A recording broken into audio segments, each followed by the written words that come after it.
that's, I guess, what we are celebrating now, that we realize that things are not going to be the same.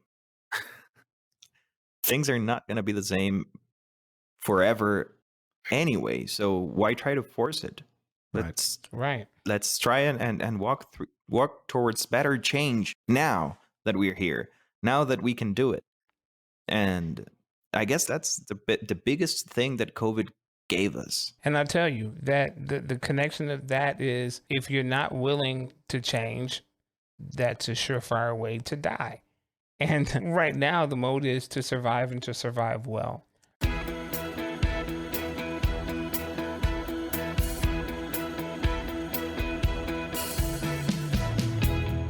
Welcome to 3D View. One conversation, three different perspectives. I'm Lamondre Pugh. I am David Perez. And I'm Richard Strides. Thank you for joining us. Okay, welcome to 3D View. It is March now, and we wanted to take at least an episode to go over what has been a year with COVID-19, living a full year with COVID-19.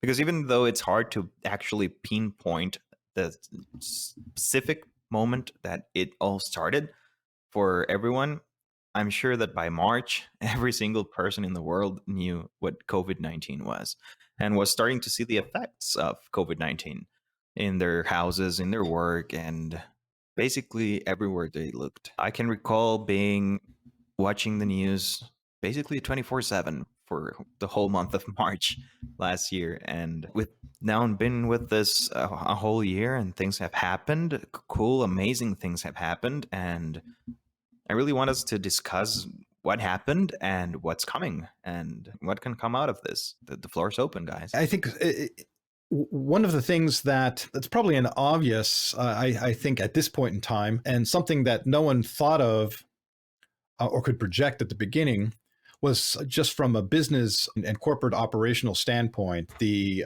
dramatic effects it's had on a sort of a paradigm shift to how business operate. The fact that everyone's working remotely now, that was, even though there was a lot of individuals that were doing it, it was not commonplace still in larger corporate America, the old traditional financial businesses and so forth. That was still not common. And this forced the shift of that.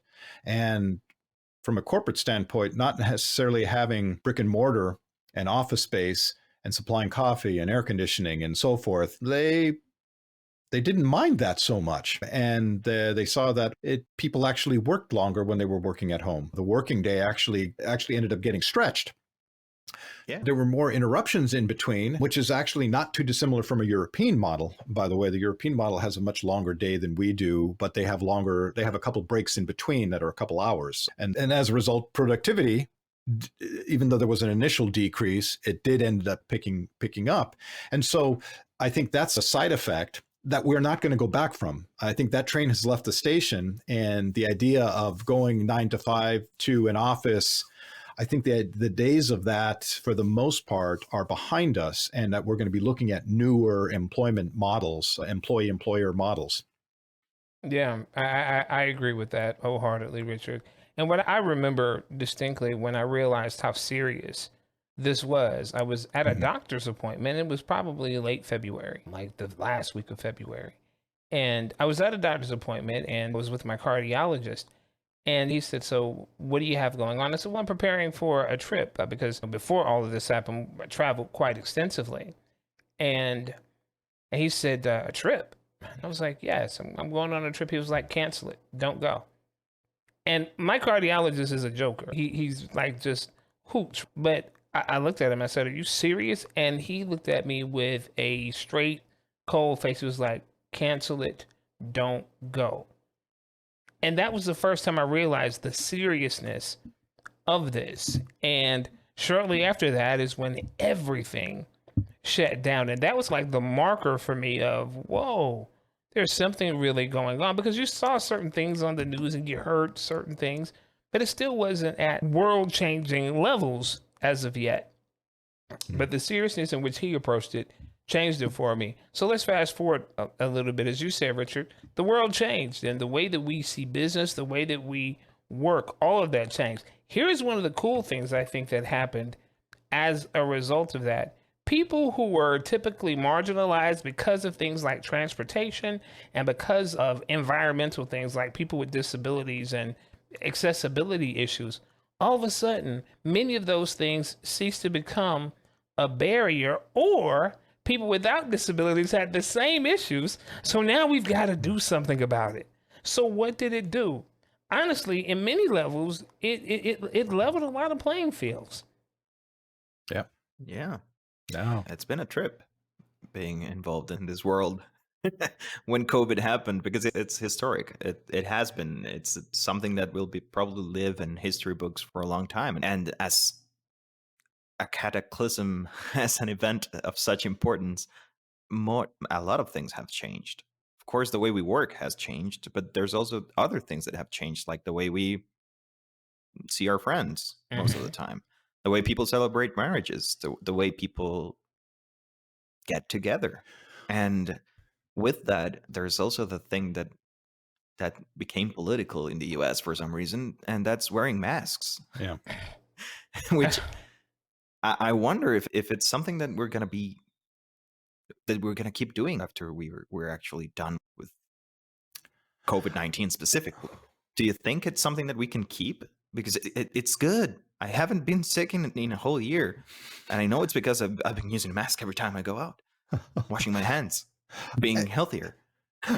Yeah, I think those are habits that are now ingrained into our day-to-day routine. One of from a subconscious level, anything that you do for 30 days or more becomes a habit. It becomes then a subconscious habit, and this is just a proven fact. This is just it's the Pavlov, the bell with the feeding the dog routine. This is just. It's just something that we as a species, we fall victim to. And so as a result, after a year of getting used to washing hands and wearing masks, it's now become a habit. And I don't think, certainly some people will, and it may fade off, but it's not going to be a one day to the next sort of thing. I think it's just, if it does fade off, it's going to take many years, and it may never fade off. There's cultures that do it right now. The Asian culture, Japan and China, it's common, very common to wear masks. It's a matter of respect and showing that you care about your fellow persons. If you're not feeling well, for example, you put a mask on before you go outside. It's just what you do. And some people, especially the older generations in those cultures, wear a mask going out, period, because of pollution or not wanting to breathe things in that could harm them. I could see how we could follow suit. As you said, you don't get sick. You stayed healthier longer. I think that's longer than ever in my life.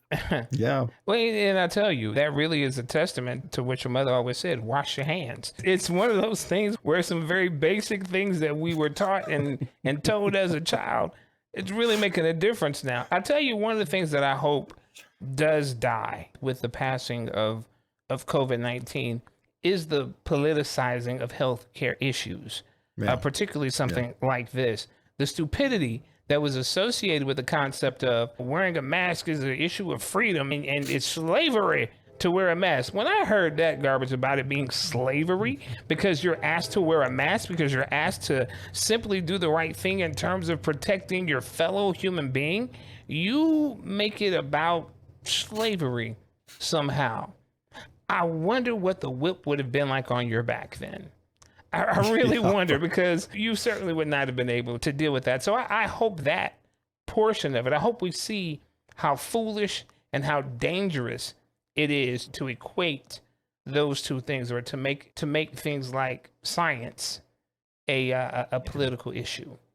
I don't think that's gonna happen, Lamondre. I don't want to be. Come on, man. I'm an optimist, man. Come on. I just saw this week a lot of people blaming clean energy for what's happening in Texas. I saw that too. So it's not gonna happen. They're gonna keep blaming the things that are science proved, because it validates their point. So the idea, what they want, their agenda. So the idea is to perpetuate a narrative that is filled with falsehoods. It's not even an opinion thing. It is simply a lie. It's wrong. when they blame this on clean energy. And the issue in Texas, they said this is all because of clean energy when only 10% of that grid relied on clean energy. What about the other 90% that failed? Yeah, That's not important. So one of the things that I hope that it did, though, and I swear, David, I know I hear you, man. I hear you, but I'm really trying. I'm trying to stay optimistic about this. I hope that the hypocrisy and the foolishness that we all see, that everyone sees it, that people will stand up and say, wait a minute, 1 + 1 is still 2. And if that is true, let's look at what other facts bear out and accept that as truth as well. We got to get back to really thinking, man. I don't want to get too political, but I think the age of reason is still a little bit beyond our grasp in the short term, unfortunately. I think we still have there's still some hard road to cover that's residual. It's residual zaniness. And that's only because that group was given such prominence and such relevancy that they're not going to let go too easily of the opportunity, that type of thinking. And it will change, because I think all things, nature takes its course in finding the middle, finding the balance. The pendulum had swung so far to one direction that it's actually broken off its arm and landed on the floor now. And it's got to get repaired before it can start swinging back the other way. It will. It's just a matter of how long that's going to take. Yeah, but let's stay away from that topic, because I think we've covered it more than once. I did want to ping off something that David, that you mentioned, and that's the idea of what's become more sociably acceptable as a norm, and the idea that you can attend an event remotely. Imagine 5 years ago saying, well, yeah, I'll go to your wedding, I'll call it in, I'll just hold the camera up and we'll be good. Yeah, not sociably acceptable, really. That wasn't. Now, absolutely. Now you get a cardboard cutout out of yourself and have it in the thing, and that's very sociably acceptable.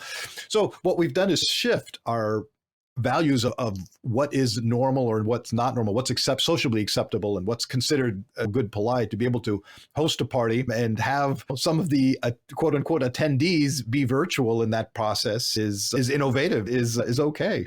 Interestingly enough, and that's brought families together as a result. It's done tremendous things with actually bringing families together. You know what? And just to give an example of that, I was recently, first of all, I am roaringly single. Okay. Notice I said roaringly, but of course that would happen in the middle of a pandemic. So it's not like I could go out and meet new people, but I was recently invited to a speed dating event that was all virtual. It's all virtual. It hasn't happened yet, so I'll have to give you an update on how that goes. But it was so interesting to get that invite, and it's because of we really can't get together face to face like that and meet new people, but people still want to experience that. And so I thought this ought to be interesting. So we're going to do a virtual speed dating situation. So yeah, I'm ready. Oh yeah, and it's so much easier to be on those events when you're not live. Like it makes it easier for everyone, I think. Well, I don't know if that's true. I might be some sort of introvert. I think you might be, David. I think you might be. But I do find it easier to connect with a lot of people, given the fact that I just pick up the phone and video call them, which is. It has been good for me. I don't know if it has been good for everyone, but I did reconnect with a lot of people and found myself talking to them for 1 hour or two just because we haven't talked in a while. And yeah, it was good for that, at least the fact that we were isolating. And we're talking about it as it already happened, as if it's over, but it's not. It's still here, and it's still around everywhere in the world. Situations that are different depending on where you are and basically on the weather, because we here in Costa Rica we're doing fantastic. Like really, we're on almost 300 cases a day. Wow. Like we don't have many people in severe conditions from COVID, and we're already starting to rolling out the vaccine. So we are very good. While at the same time, I know that in the US and in Europe, things are not that great. Yeah. And I guess it's because of the cold. Yeah, and some of the new strains as well, which has thrown some of. So the second and third go rounds now are including the newer strain, which is complicating it, especially over in Europe. But that's found its way here in the States as well now, also, right. And so that certainly is complicating. Travel is certainly something that's also been dramatically affected. Travel and then tourism in general. The tourism industry is unfortunately a casualty right now of this process.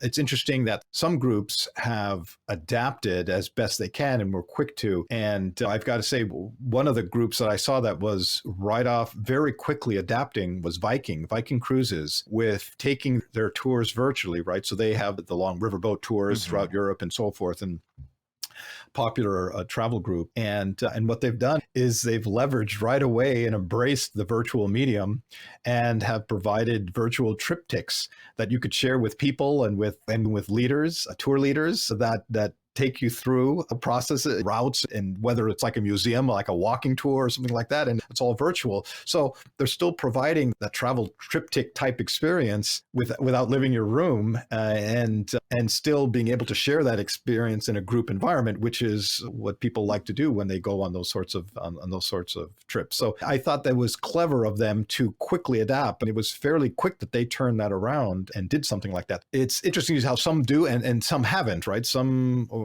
tourism organizations have not done any of that, and it does dramatically affect economies that are, especially in regions that are very much tourism based. Yeah. Costa Rica is picking back up, just so you guys know, because we are doing so well in terms of cases that tourism is picking back up, opening borders back up at a very healthy pace. Yeah. No, that's that's amazing, and that's wonderful. That's wonderful to hear that things are picking back up, because I know that the Costa Rican economy relies on tourism very much so, as its major source of velocity, honestly.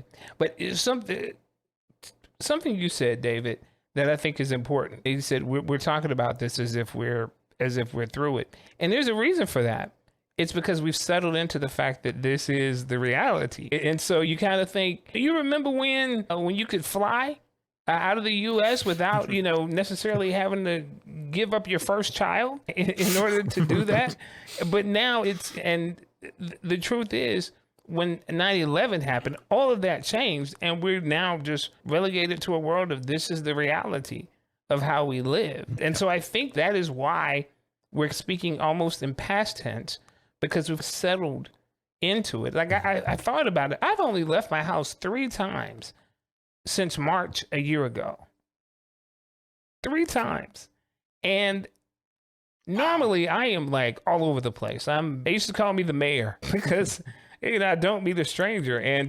But now I haven't left my house but 3 times since March. So I think we've gotten settled into, okay, this is what reality is now. And I think once the world opens back up fully, I know we're still going to have a lot of that residual left over, but then that'll be something new to get used to again. That'll be something new to settle into. And I think that especially the tourism industry, especially the cruises, if you remember, cruises were a hotbed for COVID-19. And remember, we had ships that were just off the coast that just had to sit there because it was running through the ships.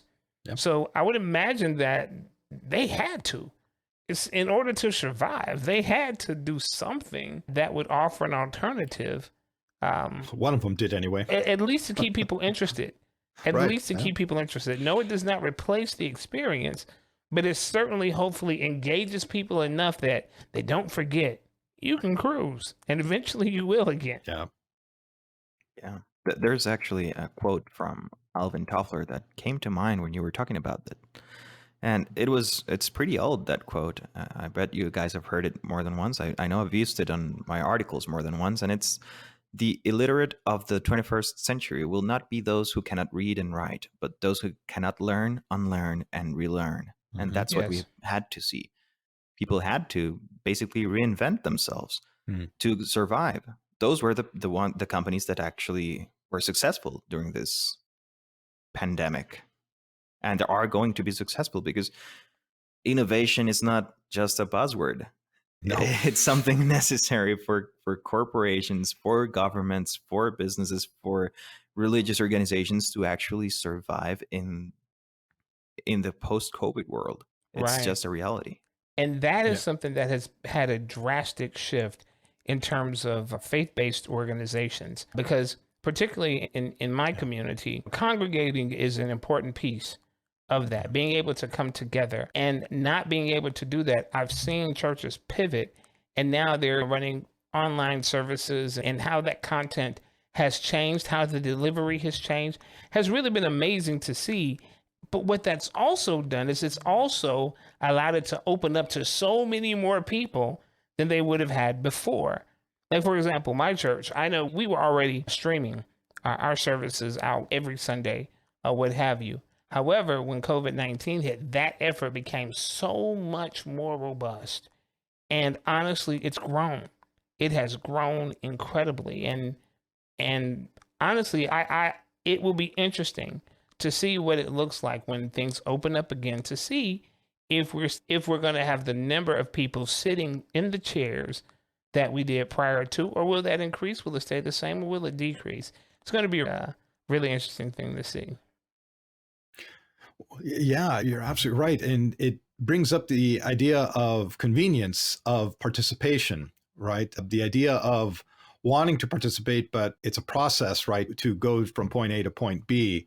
If I can do that, where point A and point B is my bedroom to the kitchen, I'm going to be much more willing to participate in that type of experience. And that actually transcends not only from faith-based organizations, because you're absolutely right. Certainly, my brother's involved with the church over in California at an administrative level with his church, and they've seen that same process where the pews were getting less and less filled, for a number of years now. The trend was not great, but as a result of this, suddenly the participation numbers shot through the roof. And so that provides, and that also carries over to other organizations, participatory type organizations and nonprofits and so forth. I know I'm the president of a board of a nonprofit, and the board meetings used to be tough to get 3 or 4 people in there, and now the board meetings I have the full, very rarely is 1 or 2 individuals missing, and now I have the full complement of the board every meeting, because we've been doing them virtually now for the past year. And so it's the convenience of participation is much easier now. Right. Yeah. Right. Something else that I'm not involved in any of those organizations in the administrative level, but it would be interesting to see if it has affected their finances in a negative way, because you don't have people in there coming with their wallets, which might be interesting to see how that trend happened, or if something happened, or if it changed, or if it was better. I would be fascinated to know. I can tell you from my perspective, a lot of especially faith-based organizations lost a lot because they passed the pan. They lost a lot. However, there are some that have been able to maintain because the level of engagement was already there. The engagement was already there. It wasn't a situation where we just thought about it as when you come, you give, but it was about really already being engaged fully in that process. And so some have really thrived during this time, but others have found it very difficult to keep the lights on. It's interesting because my brother actually happens to be the treasurer of the church, and so he's seen a cycle of this, actually. So initially, it was a very sharp decline, but then it picked up as they've made and implemented systems that provided tithing and so forth to be, again, convenient, using PayPal, using other sort of what have become typical financial tools or transfer tools. They've now seen an increase, an uptake up to almost about where they were. So it's interesting. And some of that may be geographically based and so forth. At different communities will have different responses to it. But interesting, that was the experience that he's seeing. Yeah. Yeah, it's going to vary from place to place. Some countries didn't actually have lockdowns and things happen different. But one thing that remains true, and that's that reinventing was necessary, and they had to change the way they were doing things to actually be able to still be here. We had to. Everyone had to. So that's, I guess, what we are celebrating now, that we realized that things are not going to be the same. Things are not going to be the same forever anyway. So why try to force it? Let's try and walk towards better change now that we're here, now that we can do it. And I guess that's the biggest thing that COVID gave us. And I tell you that the connection of that is, if you're not willing to change, that's a surefire way to die. And right now the mode is to survive, and to survive well. So having that adaptation, being able to change and adapt to the situations, that I think has been a lifesaver. One of the things that I have found really interesting is that even though we cannot necessarily meet as much as we would have in the past, sometimes these virtual connections allow you to see into someone's environment, so you see who they are, or at least what they, or at least like where they are, where they're most comfortable typically in their environment. And I'm looking at the screen right now. I'm looking at the three of us, and I know that David loves coffee. I know that. I can see it in his background. And that's a wonderful thing, because that's a part of who he is. And the thing is, I knew that even without seeing that, but seeing that kind of, boom, that's David. Richard has such an incredible vast of experience, and such a vast array of experiences. And Richard is one of these guys who's like a Swiss Army knife, except he's actually effective, because in some instances Swiss Army knives are not, but he is. And so he has all these different tools and kind of a global perspective of things. And if you look behind him, you'll see the map, and you'll see the whole nautical thing. And it's just amazing with that. And behind me right now is a painting, because I'm really into the arts and I love culture and that kind of thing. And this is not something that we did for the show, but it's certainly something that allows people to get a glimpse of who you really are. So even though we might not be able to get some of the cues that we would have gotten if we were actually face to face, there's still other ways to see who people are. And this is a part of what I think this has led us to, is that we're starting to look a little deeper into people, and really realizing that the human connection is much more than just who's across the street from me, but it's who can I really connect with. And I believe that's one of the blessings that has come from this. Yes, we've had a lot of hardship. Yes, we've had a lot of loss during this time, but we've learned a lot of lessons as well. And we've made connections on levels that we might not have before. I loved hearing David talk about, I talked to people that I hadn't spoken to in a long time, and we'll talk for an hour just because we have not spoken for a while. In actual real contact kind of things, most of the time, well, I gotta run, gotta go meet somebody else. And so we don't take the time just to actually share that cup of coffee, or to express the experiences that you've had from around the world, or just to gaze on a beautiful piece of art. So I think that's one of the things that this has allowed us to do. And honestly, for that, I'm thankful. Absolutely. Yeah. I guess that's the best way to end the episode. Thank you, guys. Thank you. Thanks for joining us this week on 3DView. Make sure to visit our website, ruglobal.com/3dview. That's ruhglobal.com/3dvu, where you can subscribe to the show wherever you listen to podcasts, or join our YouTube channel so you will never miss a show. While you're at it, if you find value in the show, we appreciate it if you would leave a like or comment, or simply tell a friend about the show. That would really help us a lot too. If you would like to join our conversations, you can join our Facebook community, 3DView, 3 Perspectives, 1 Conversation.